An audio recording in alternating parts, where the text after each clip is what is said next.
हरिओम, Radhe Radhe friend. मैं संजू जमहर लोकगीत आप सभी के बीच में बेटी विवाह सुहाग गीत चल रहे हैं सुनाने। तो बताइएगा कि ये सुहाग गीत आप सबको कैसा लगा। चिट्ठिया एक लिखी भेजाई राजा समधी, दिहले जनक जी के हाथ जी।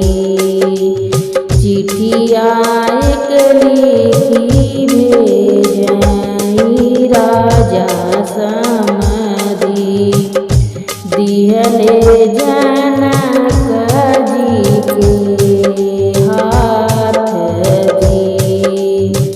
अरे बेला के बगिया लगाया मोरे समधी, अरे जहाँ हुई है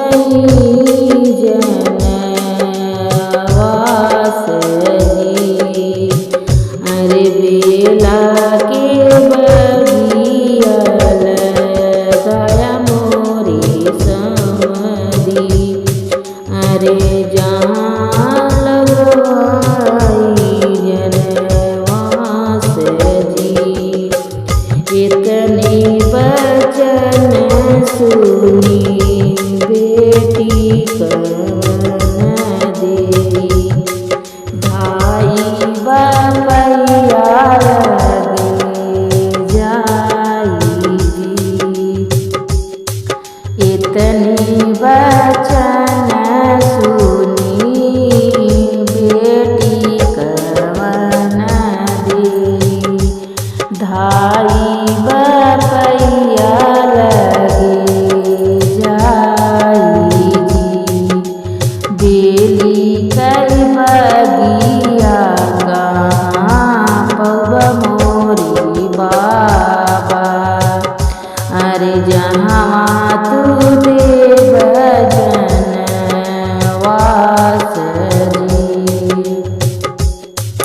बेलिया कई बगिया कहाँ पब मोरी बाबा, अरे जहाँ देव जनवास जी। काहे के मोरी बेटी उन्मूल बाटियो, काहे के भइलू दास जी। काहे का मोरी बेटी उन्मूल बाटियो, काहे के भइलू दास जी। तुहरी मिया जाजी के सौए कर बगिया, अरे सुनवा के तमुआ तनाउब जी।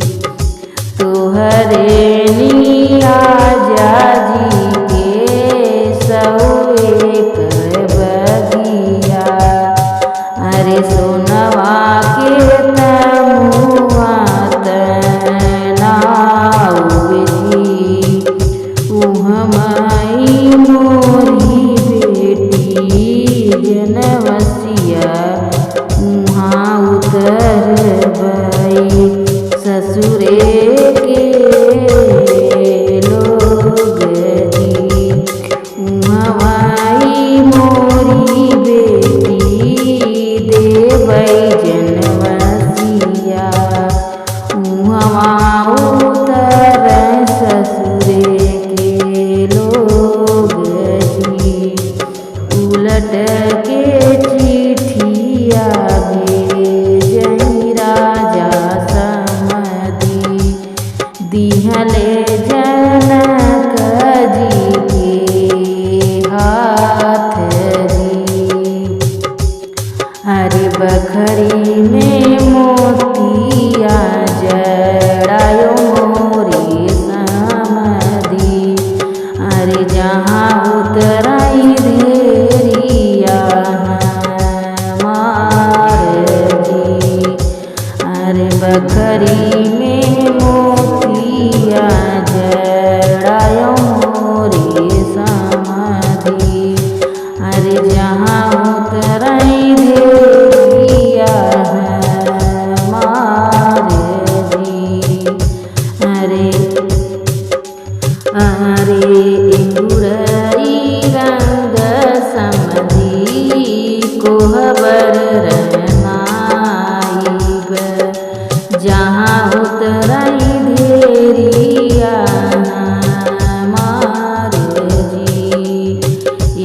सिंदूरई रंग समदी कोहबर रंगाइब जहाँ उतरई ढेरिया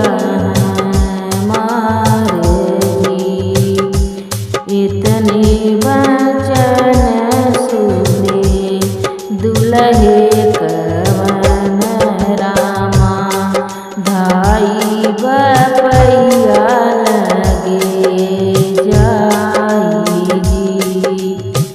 इतने वचन सुने दुल्हे कवन रामा धाई बपैया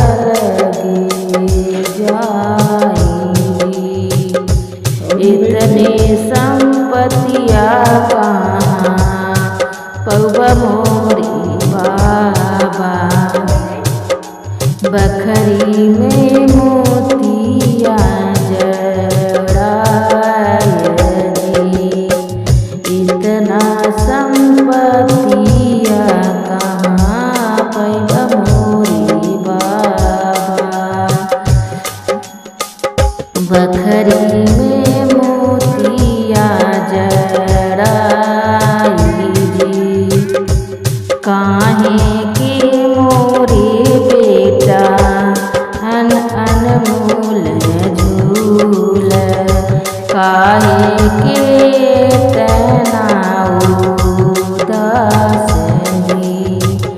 जवन दहे जवा बेटा ससुर तो बखरी में मोतिया जड़ाई जी। जवन दहे जवा बेटा ससुर तो हर दे